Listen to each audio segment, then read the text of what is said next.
تغنى بالقرآن وحي السماء الرباني.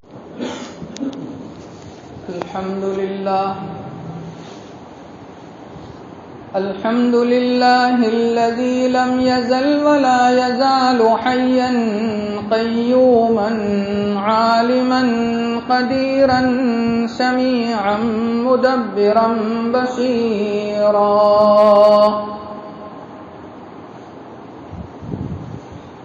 ونشهد أن لا إله إلا الله وحده لا شريك له.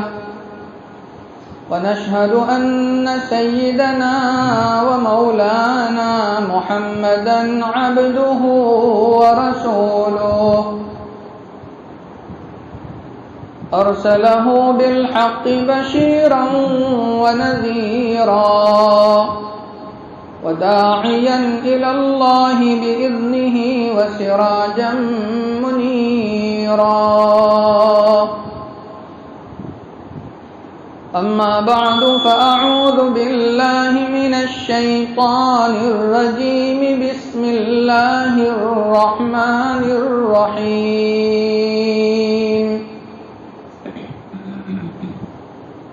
اهدنا الصراط المستقيم صراط الذين أنعمت عليهم غير المغضوب عليهم ولا الضالين.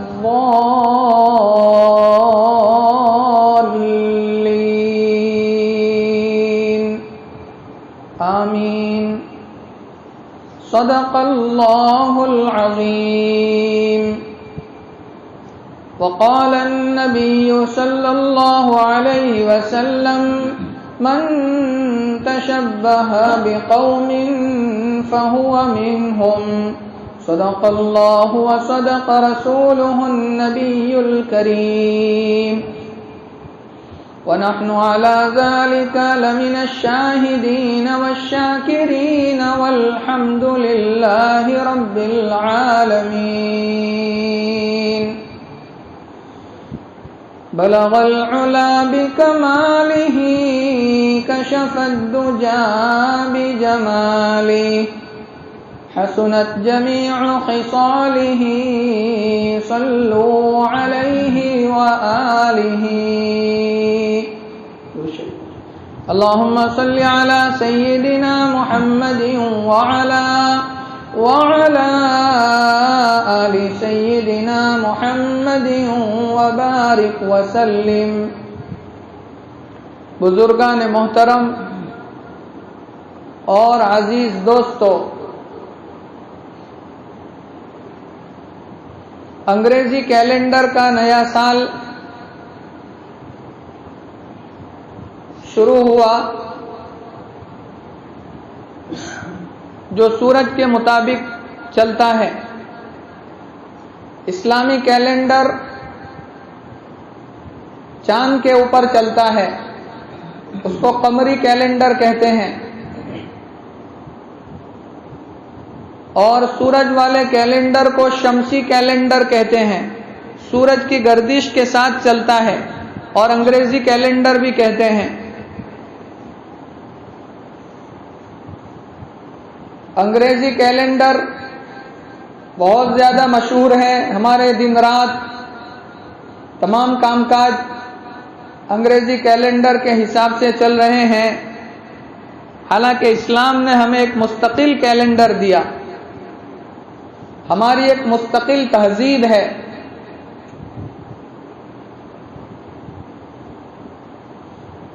حق تعالی شانہ نے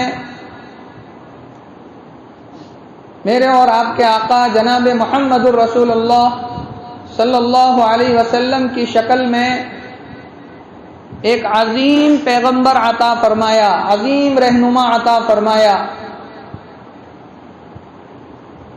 جس نے ہر اعتبار سے ہماری رہنمائی کی. کوئی گوشہ اور کوئی شوشہ ایسا نہ چھوڑا جو ہمیں نہ بتایا ہو. چونکہ اسلام کی تمام عبادات کا تعلق چاند کے ساتھ ہے،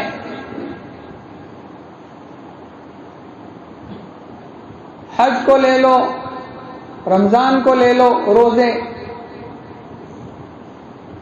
عید کو لے لو،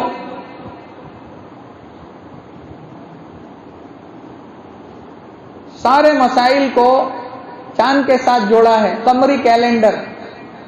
اسی لیے علماء نے لکھا ہے کہ اسلامی کیلنڈر کا یاد رکھنا فرض کفایہ ہے۔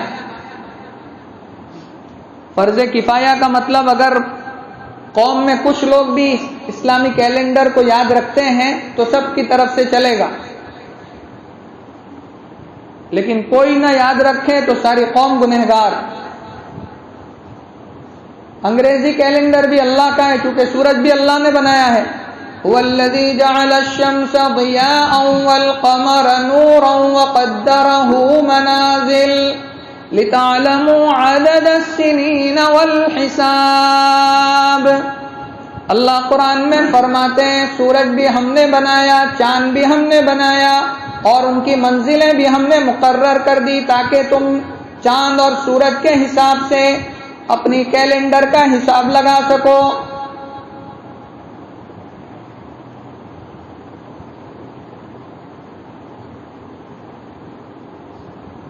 تو یہ ہمارا اسلامی سال محرم سے شروع ہوتا ہے، اور یہ جنوری فروری سے انگریزی کیلنڈر شروع ہوتا ہے۔ کوئی بھی گزرنے والا سال، آنے والا سال کیا سبق دیتا ہے؟ انسان کو ایک محدود زندگی دے کر اللہ نے بھیجا ہے۔ ایک ایک دن، ایک ایک منٹ، ایک ایک سانس اللہ نے ہمیں گن کر کے دی ہے۔ انسان بڑی بڑی پلاننگ کرتا ہے کہ میں یوں کروں گا، یوں کروں گا، تو کروں گا، فرشتہ آتا ہے ایک دم دبوچ کر لے جا کر قبر میں سلا دیتا ہے۔ کل کا واقعہ ہمارے یہاں کا، نوجوان 2-4-5 سال مجھ سے بڑا ہوگا، 2 سال پہلے بہترین بنگلہ بنایا، دیکھنے والوں نے بتایا کہ جھولے کے اوپر بیٹھ کر شام کے وقت جھولے کھا رہا تھا، اور رات کو 7 بجے پیغام مجھ تک پہنچ گیا کہ انتقال ہو گیا، اٹیک آیا، ختم، 9 بجے دفن کر دیا گیا۔ یہ چلتی ہوئی سانسیں کب رک جائے کوئی بتا سکتا ہے؟ کوئی نہیں بتا سکتا۔ اس لیے جو گزر گیا اللہ کے سامنے استغفار کریں، معافی طلب کریں کہ اللہ تو نے بہت بہترین زندگی، سال دیے، دن دیے، وقت دیا، میں نے کچھ نہیں کیا، غفلت کے ساتھ میں نے یہ زندگی گزاری ہے، اب جو بچے کچے ہیں وہ تیری مان کر گزارنے کی توفیق عطا فرما، اور اس کے لیے نظام بناؤ، شیڈیول بناؤ کہ انشاءاللہ 5 ٹائم کی نماز اب سے میری نہیں چھوٹے گی، میری ہر نقل و حرکت اسلام کے حکم کے مطابق ہوگی، میں تقوی طہارت والی زندگی گزاروں گا، میں پاکیزہ زندگی گزاروں گا تاکہ جا کر اللہ کو منہ بتا سکوں۔ اس نیت کے سال آنے والے نئے سال کا استقبال ہونا چاہیے۔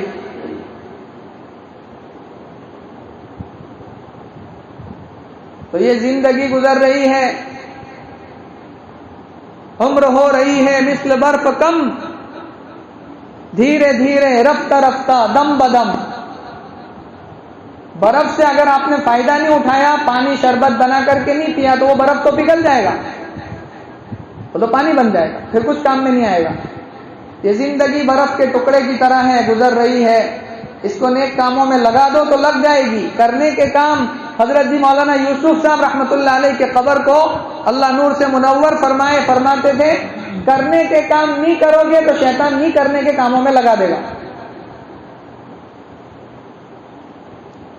یہ کرنے کے کام کیا ہے؟ نماز ہے، روزہ ہے، تقوی ہے، طہارت ہے، نیک اعمال ہے، اخلاق ہے، کر لو، جھولی بھر لو۔ ابھی سب کچھ کر سکتے ہیں، پھر ایک موقع آئے گا کچھ نہیں کر سکو گے۔ غنیمت سمجھ زندگی کی بہار، آنا نہ ہوگا یہاں بار بار۔ ایک ہی بار چانس ملتا ہے، ایک مرتبہ آؤٹ ہو گئے، ختم۔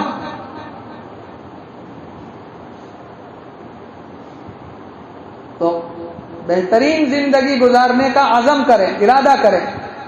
کہ جو زندگی میری بچی ہے یہ اجتماعات کیوں کروائے جاتے ہیں؟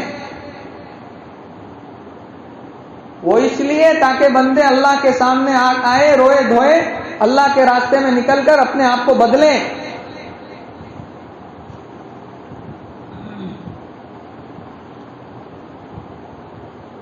تو کہہ یہ رہا تھا کہ سرکار کی شکل میں اللہ نے ایک بہترین رہبر اور بہترین نمونہ دیا۔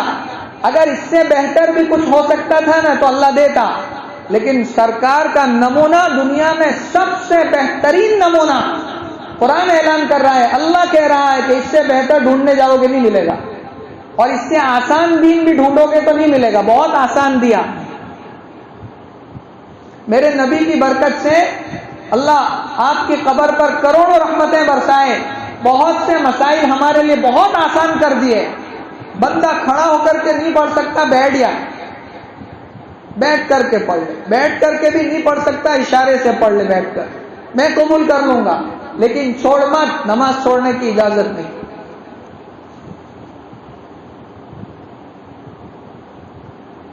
سفر میں جا رہا ہے، 4 مت پڑھ، 2 پڑھ لے، سنتیں چھوڑ دے، کوئی بات نہیں، آسان کر دی، بہت آسانیاں۔ اور کہاں مسجد میں نہیں آ سکتا، دور ہے بہت، وہی مصلی بچھا دے جہاں کھڑا ہے، میں قبول کر لوں گا۔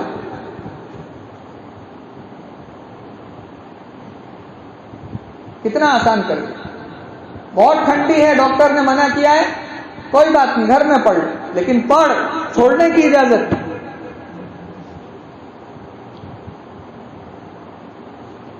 تو ہر اعتبار سے ہمارے لیے رہنمائی کی، نمونہ دیا، آئیڈیل دیا، اس کو دیکھ کر اپنی زندگی گزارو۔ اس کے جیسا نہ بھی بن سکو تو خالی مشابہت اختیار کر لو، ظاہری شکل و صورت میرے پیارے نبی کے جیسی بنا کر کے لے آؤ تو بھی میں معاف کر دوں گا۔ پیپر میں نقل کر کے اگر آپ نے پیپر لکھ دیا، کسی کو پتہ نہ چلا تو بھی پاس کر دیتا ہے کہ نہیں؟ نقل کر کے تو نقل کر کے، لیکن اس نے لکھا تو ہے، پاس کر دیتا ہے کہ جاؤ۔ موسیٰ علیہ السلام کا مقابلہ کرنے کے لیے بڑے بڑے جادوگر آئے،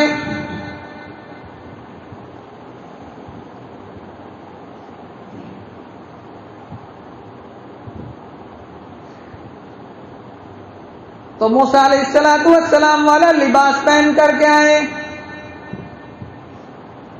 جو لباس موسیٰ نے پہنا ہے، یہ جو جادوگر ہوتے ہیں نا، ان کا ایک مستقل الگ لباس ہوتا ہے، سمجھ میں آ رہی بات؟ ہمیں اسلام نے مستقل نظام دیا، لباس دیا، رہن سہن دیا، کلچر دیا۔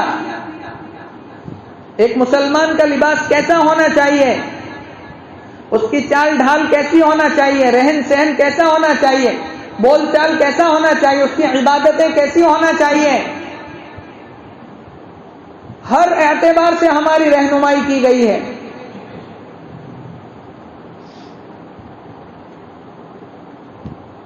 تہذیب میں تم ہو نصارہ تو تمدن میں ہنود،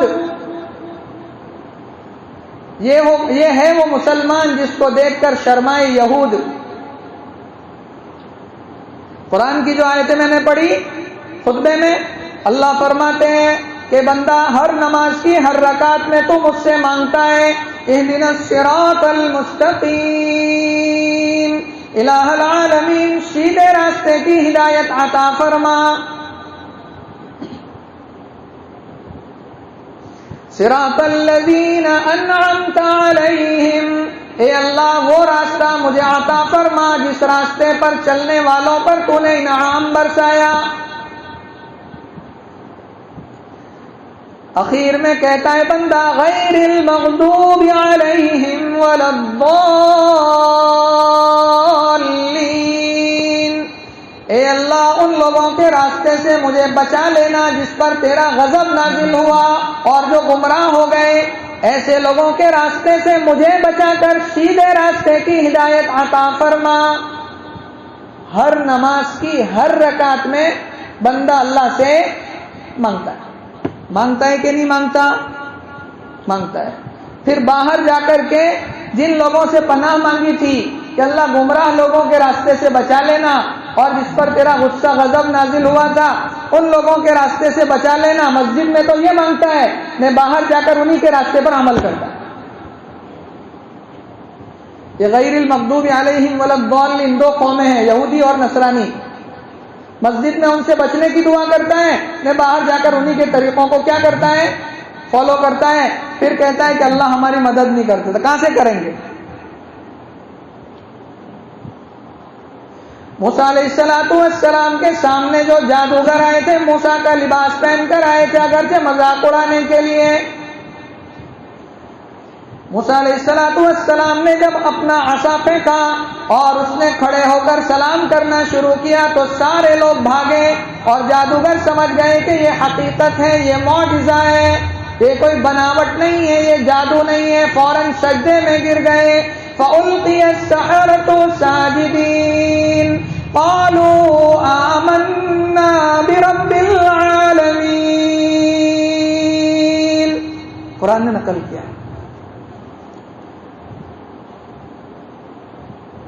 موسیٰ علیہ السلام کا معجزہ دیکھ کر سجدے میں گر کر اعلان کر دیا، اے موسیٰ کے پروردگار، ہم سمجھ گئے ہیں کہ موسیٰ جھوٹا نہیں ہے، یہ نبی ہے، اور اس کے ہاتھ میں جو ڈنڈا ہے، اس نے جو معجزہ بتایا ہے وہ معجزہ حقیقت ہے، جادو نہیں ہے۔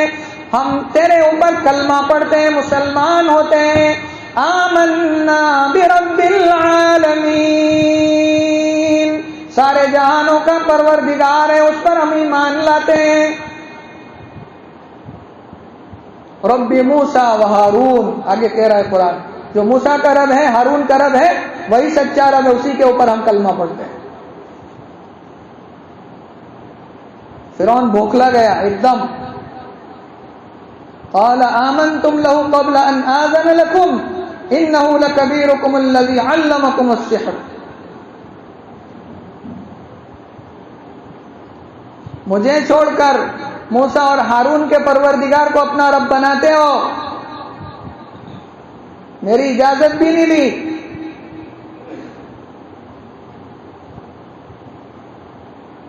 فَلَأُقَطِّعَنَّ أَيْدِيَكُمْ وَأَرْجُلَكُمْ مِنْ خِلَافٍ وَلَأُصَلِّبَنَّكُمْ أَجْمَعِينَ قَالُوا لَا ضَيْرَ إِنَّا إِلَىٰ رَبِّنَا مُنْقَلِبُونَ قَالُوا نَطْمَعُ أَن يَغْفِرَ لَنَا رَبُّنَا خَطَايَانَا۔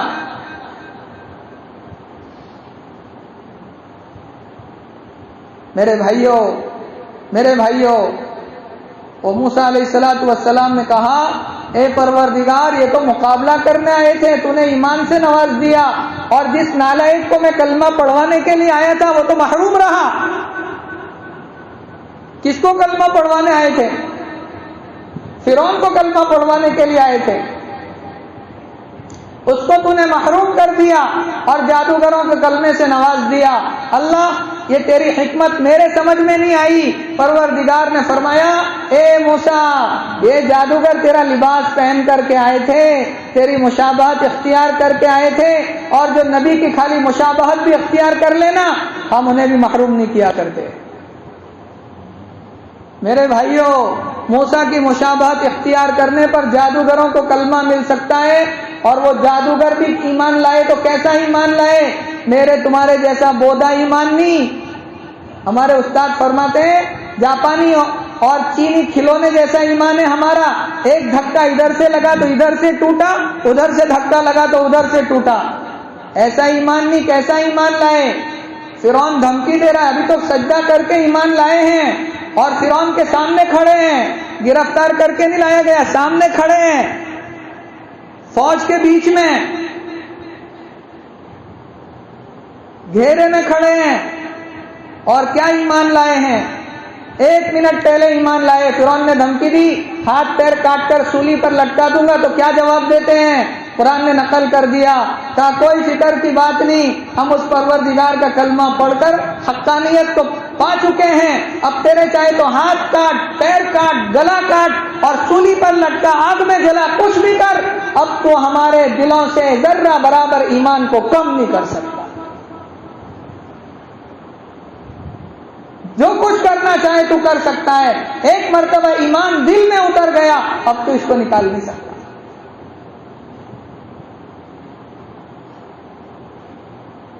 اور اللہ سے دعا میں ہاتھ اٹھائے. میرے تمہارے ایمان کا کیا حال ہے؟ ذرا جائزہ لو. میرے بھائیوں، جو لوگ مشورے میں تھے وہ جانتے ہیں. میں ہمارے نوجوانوں کو مبارکباد دیتا ہوں. بڑی عظیم خدمت کی ہے انہوں نے. اجتماع میں ایسی خدمت کی. میں جانتا ہوں نوجوانوں کے اندر بڑی صلاحیت ہے، لیکن صلاحیتیں ضائع ہو رہی ہے میرے بھائیوں. اس صلاحیت کا پتہ اجتماع میں چلا کہ میری بستی کے نوجوان کتنے ٹیلنٹڈ ہیں. 40,000 50,000 کے مجمع کو قابو کرنا کوئی آسان کام نہیں ہے. ہمارے یہاں 100 آدمی شادی میں ہوتے ہیں تو آدمی پریشان ہو جاتا ہے کہ کیا کھلاؤں گا، کہاں بٹھاؤں گا، کیسے رکھوں گا، کیا ہو جائے گا، گھٹ جائے گا، بڑھ جائے گا. اتنے بڑے مجموعوں کو کنٹرول کر کے بتایا ہمارے نوجوانوں نے کہ ان کے اندر کیسی صلاحیت ہے.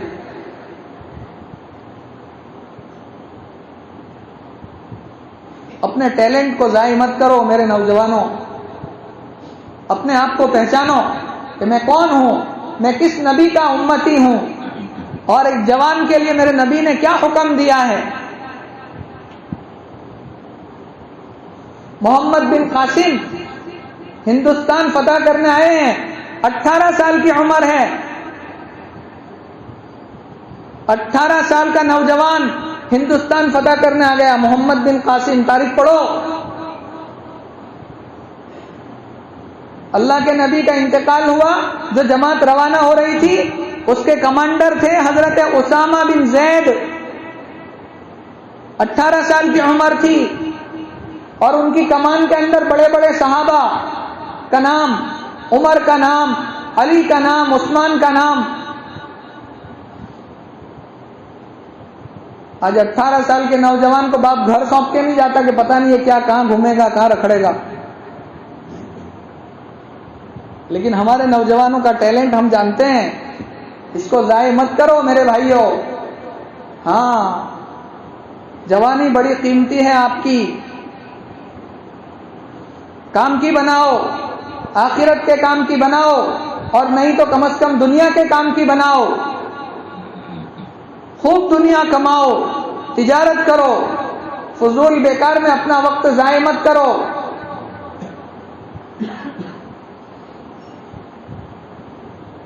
راتوں کو جاگ کر راتوں کو برباد مت کرو.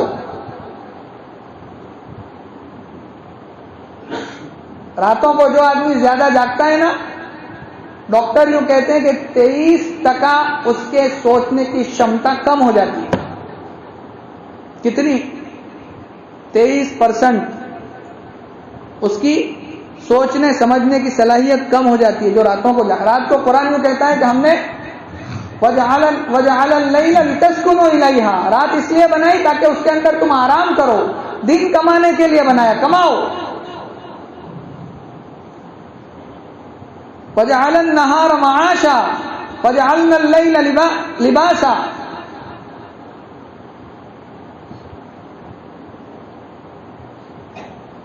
تو آپ کے اندر بہت ٹیلنٹ ہے میرے بھائیو. کیا کہہ رہا تھا؟ مشابہت، کہ خالی اللہ والا نہیں بن سکتا تو اللہ والی جیسی شکل و صورت بنا لے تو بھی اللہ پاس کر دیں گے. اگر دینی اعتبار سے کسی اچھے آدمی کی شکل و صورت بنائی تو اللہ کامیاب کر سکتے ہیں، لیکن اگر کسی غیر کی شکل و صورت اختیار کی تو بہت بڑا عذاب بھی اپنے سر کے اوپر آ سکتا ہے، اللہ کی بہت بڑی پکڑ بھی آ سکتی ہے. اسی لیے جو میں نے حدیث پڑھی، سرکار فرماتے ہیں من تشبہ بقوم فہو منہم، جو آدمی غیروں کی مشابہت اختیار کرے گا کل قیامت کے دن اسی قوم کے ساتھ اٹھایا جائے گا. آج غیروں کے کتنے طور طریقے ہماری زندگی میں ہیں، ہمارے لباس میں، رہن میں، سہن میں، کھانے میں، پینے میں، بولنے میں، چالنے میں. غیروں کے طریقے ہماری زندگی میں آئے اور غیر محسوس طریقے سے ہمارے ایمان کو کھوکھلا کر کے چلے گئے. ہمارا ایمان ایک دم بودا ہے. لکڑا آپ کو باہر سے بہت اچھا دکھتا ہے، لیکن ادھئی نے اندر اگر گھس کر کے اس کا کام تمام کیا ہو کب ٹوٹے گا پتہ نہیں چلے گا. اوپر سے تو بہت خوبصورت معلوم ہوتا ہے، لیکن اندر اگر ادھئی لگ گئی ہے ختم. آج سماج کے نوجوانوں کو ادھر لگ چکی ہے میرے بھائیوں، تمہارے ایمان کو یہ کھوکھلا کر رہے ہیں آہستہ آہستہ آہستہ۔ تیروں کی مشابہت، سلطان محمود غزنوی 971 میں پیدا ہوئے اور 1030 میں انتقال ہوا۔ محمود غزنوی کا نام کس نے نہیں سنا؟ اس کا نام سن کر یہ لوگ کانپتے ہیں۔ 17 مرتبہ ہندوستان پر حملہ کیا۔ سومناتھ کا حملہ بڑا مشہور ہے۔ سوما جو ان کا دیوا تھا، ان کا عقیدہ یہ تھا کہ وہ ارواحوں جو ارواحیں ہیں وہ اس کے قبضے میں ہیں، جزا سزا کا فیصلہ یہ کرتا ہے سوما، سوم دیو۔ سمجھ میں آ رہی بات؟ یہ سومناتھ جو مندر ہے کاٹھیا واڑ میں، 1024 میں وہ آیا ہے ہندوستان۔ کون؟ سلطان محمود غزنوی۔ اس کا باپ غلام تھا سبکتگین، یہ غلام کا بیٹا بادشاہ بنا ہے۔ دیکھو اللہ غلام کے بیٹے کو کہاں سے کہاں بادشاہ پہنچا دے اور بادشاہ کو کہاں سے کہاں لے کر کے، ابھی دیکھ رہے ہو کس کو کہاں پہنچا دیا، اور جن کی بادشاہ 60-70 سال چلی ان کو کہاں چلنے پر مجبور کر دیا۔ وہ پروردگار سب کر سکتا ہے، اور جو ابھی اتنی اونچائیوں پر پہنچے ہیں ان کو کہاں لے جا کر ختم کرے گا وہ سب اس کے یہاں لکھا ہوا ہے، سب دیکھ رہا ہے۔ وہ یہ بھی دیکھ رہا ہے کہ یہ اس ہندوستان کی اس سرزمین کا مسلمان کیا کر رہا ہے۔ میں بھی اس میں بات نکلی تھی، اجتماع کے اندر جب مشورہ ہوا، ہمارے اکابرین بیٹھے تھے اور بیٹھ کر سارے حلقوں سے یہ پوچھ رہے تھے کہ اچھا یہ بتاؤ کہ تمہاری مسجدوں کے اندر نمازیوں کا پرسنٹیج کیا ہے؟ میں آپ کے یہاں اپنے یہاں پوچھوں کہ اپنی مسجد کا نمازیوں کا پرسنٹیج کیا ہے؟ میرے بھائیوں بعض مرتبہ اس جگہ رونے کو من کرتا تھا۔ بعض مسجدوں کا پرسنٹیج کھڑے ہو کر انہوں نے بتایا 5%، 10%، زیادہ سے زیادہ 30 سے 35%۔ ہمارے یہاں اس مسجد میں 10 صفیں تو ہوگی، یہ دونوں ملا کر ابھی جمعہ میں بھر جائے گی، لیکن فجر کی نماز میں ایک صف ہوتی ہے، 10 میں سے ایک صف ہو رہی ہے، کتنا پرسنٹیج ہوا بتاؤ؟ اللہ تو ہماری مدد کیوں نہیں کرتا؟ 10% پر تھوڑی مدد ہوتی ہے۔ کوئی بھی اگر جیتا ہو 100% نہیں دے سکتے تو کم از کم 51% بھی ہوگا تو اللہ کہیں گے کہ چلو آدھا کراس کر گئے ہیں، کامیاب کر دیتا ہوں۔ بات سمجھ میں آ رہی ہے؟ وہ جو بزرگان دین ہمارے بیٹھے ہوئے تھے وہ بھی ہکے بکے رہ گئے۔ 5%، 10% نمازیوں کا پرسنٹیج، اور ہمارے یہاں 20%۔ فجر کی نماز میں ایک صف، اور وہ بھی مکمل لی۔ اللہ کی مدد کیسے آئے گی بتاؤ؟ اسی لیے اتنا بڑا اجتماع ہمیں دیا، اور اجتماع دے کر کے ہمارے گاؤں سے مانگا گیا کہ اس بستی کے نوجوان اللہ کے راستے میں نکلیں گے اور نکل کر نمازیں پڑھیں گے، اور تہجد میں کتنی لمبی رات، سب سے لاسٹ ٹائم میں نماز ہو رہی ہے 6:45 کو، فجر کا لاسٹ ٹائم چل رہا ہے، 6:45 کو نماز ہو رہی ہے فجر کی۔ آدمی 12 بجے سوئے گا تو بھی 6.5 گھنٹے کی نیند ملے گی۔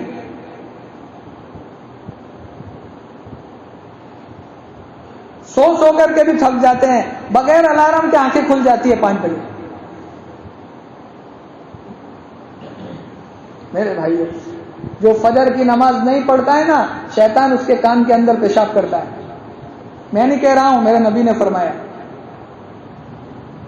اور روزی کی برکت، پورا دن چکر کاٹتا ہے دکانوں میں، ادھر ادھر ادھر ادھر، اور سب روزی میں برکت نہ تھی۔ فجر کی نماز پڑھی تھی نہیں پڑھی، وہ برکت تو تقسیم کر کے چلے گئے، وہ تو تجھے ملی نہیں، کہاں سے ملے گی؟ مولوی لوگوں کی استری بھی نہیں ٹوٹتی، کیوں؟ بھائی جو تم کھاتے وہی ہم بھی کھاتے ہیں، اب ایسا مت کرنا کہ بھائی بند کر دو ان کو، یہ تو ایٹی کیٹی میں رہتے، اللہ ایٹی کیٹی میں رکھتا ہے، ورنہ 10-12 ہزار میں کچھ بھی نہیں ہوتا۔ صبح کا ناشتہ 10-12 ہزار کا ہو جاتا ہے، اور یہ پورا مہینہ چلاتے ہیں، کچھ نہیں ہوتا۔ یہ کہنے کی باتیں ہیں، لیکن اللہ جو اللہ کا ہو گیا، اللہ اس کا ہو گیا۔ تم اللہ کے ہو کر کے تو دیکھو. تو جماعت میں اسی لیے نکالا جا رہا تھا کہ اللہ کے راستے میں نکلو اور 5 ٹائم کی نماز تکبیر اولیٰ کے ساتھ امام کے پیچھے ملے گی.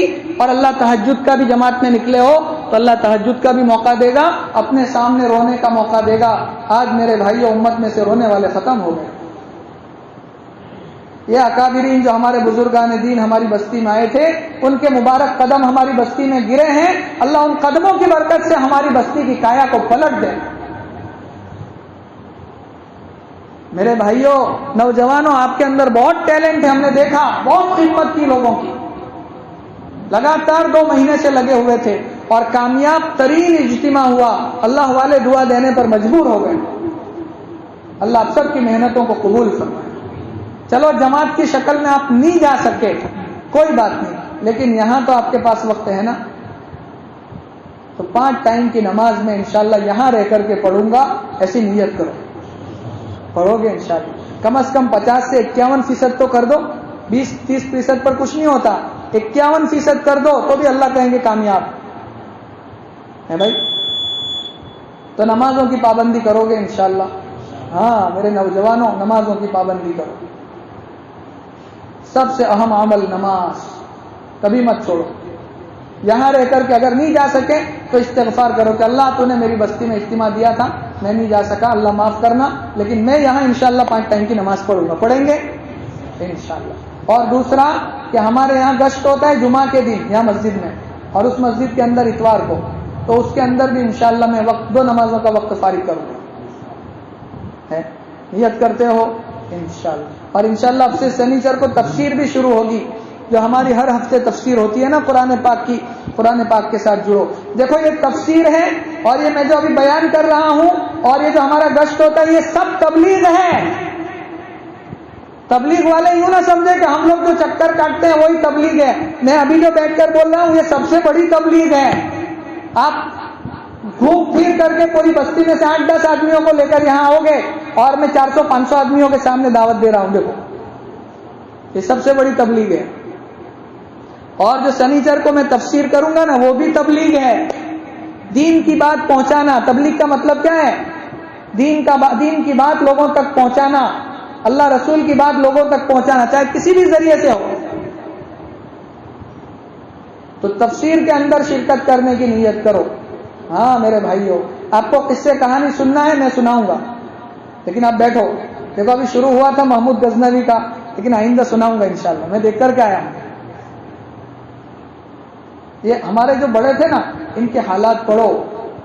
ایسا نہیں ہے کہ پورا دن مصلے پر بیٹھ کر اللہ اللہ کرے گے تو جنت دیں گے. یہ جو محمود غزنوی تھا نا, 1974 میں اس کی قبر کھودی گئی بنانے کے لیے, گنبد بنانے کے لیے کھودی. تو نیچے گہرائی کے اندر کھودتے کھودتے تابوت نکلا, اور تابوت جب نکلا, فرانسیسی آئے تھے انجینئر, فرانس سے بلائے تھے, انہوں نے جب قبر کھودی محمود غزنوی کی, تو اندر سے تابوت نکلا. تابوت کو ذرہ برابر بھی کیڑا نہیں لگا تھا, بالکل صحیح سالم. تو وہ تالا کھول کر کے جب یوں کر کے کھولا دروازہ, تو وہ جو فرانسیسی انجینئر تھا نا, وہ بے ہوش ہو کر کے پیچھے گرا. تو جو وہاں مسلمان تھے انجینئر, انہوں نے دیکھا جھانک کر کے, تو محمود غزنوی سینے کے اوپر ہاتھ رکھ کر کے یوں سوئے تھے, اور ان کا چہرہ ایسا چمک رہا تھا گویا کسی نے ابھی نہلا دھلا کر کے سلایا ہے. حالانکہ قبر میں 1000 سال گزر چکے ہیں. کتنے؟ 1000 سال گزر چکے ہیں, لیکن قبر میں یوں سویا ہے بالکل جیسا ابھی کسی نے نہلا کے سلایا ہے. اس کے کفن کو ایک ذرہ برابر داغ نہیں لگا تھا. تو اتنا بڑے بادشاہ بھی قبر میں اللہ تعالیٰ حفاظت کر سکتا ہے اور اس کو جنت کا مالک بنا سکتا ہے, اتنے بڑے بادشاہ کو. تو تم اگر مسجدوں میں آ کر اللہ سے مانگے گے تو کیا اللہ ہمیں نہیں بنائے گا؟ بہت آسان ہے. اسلام جس فیلڈ میں ہو, بس اس فیلڈ کے مسائل جان کر اس کے اوپر عمل شروع کر دو. سمجھ رہے ہو؟ 5 ٹائم کی نماز کی پابندی, گشت کے اندر شرکت, اور دوسرا تفسیر کے اندر سنیچر کو انشاءاللہ یہاں ہوگی وہ. اور دیکھو ابھی قرآن کے لیے اللہ جزائے خیر عطا فرمائے ہمارے ذمہ داروں کو. یہاں سامنے قرآن رکھا ہے. میں نے پہلے کہا تھا کہ تم تو قرآن کو بھی تجوری میں بند کر کے رکھتے ہو, تو پڑھے گا کون؟ تو انہوں نے میری بات سن لی, اور یہاں پر دیکھو سامنے رکھا ہے. اب 2 منٹ 5 منٹ اگر باقی ہے ہم آ گئے، وہاں پالیوں پر مت بیٹھو، یہاں کر قرآن کھول کر پڑھو، 2 برق بھی پڑھو گے اور قبر میں اپنے مرحوم کو پہنچاؤ گے تو انشاءاللہ اللہ اس کی قبر کو ٹھنڈی کر دے گا، پڑھو گے انشاءاللہ۔ اور تیسری بات کہ ہمارے یہاں ہمارے بھائی عبدالحق عزیز حافظ ہو چکے ہیں ماشاءاللہ اتنی بڑی عمر میں بھی، تو اس کے لیے تکمیل کے لیے ہمارے استاذ محترم نے 18 تاریخ دی ہے، 18 تاریخ بدھوار، تو انشاءاللہ پروگرام کرانے کا ارادہ ہے۔ آپ تمام ساتھیوں کو ابھی سے دعوت، خود بھی آئیں اور آزو بازو کے گاموں میں بھی دعوت چلائیں۔ اللہ والے کے قدم گرتے ہیں، اللہ بستی کے حالات کو بدلتے ہیں۔ اللہ آپ تمام کی اجتماع میں کی ہوئی محنت کو قبول فرمائے اور جوانی کو ضائع ہونے سے اللہ حفاظت فرمائے، اور کئی سنی باتوں پر سب سے پہلے مجھے پھر ہم تمام کو عمل کرنے کی توفیق عطا فرمائے۔ میں نے آپ کا زیادہ وقت لیا، اس کے لیے معافی کے ساتھ بات ختم کرتا ہوں۔ وآخر دعوانا الحمدللہ۔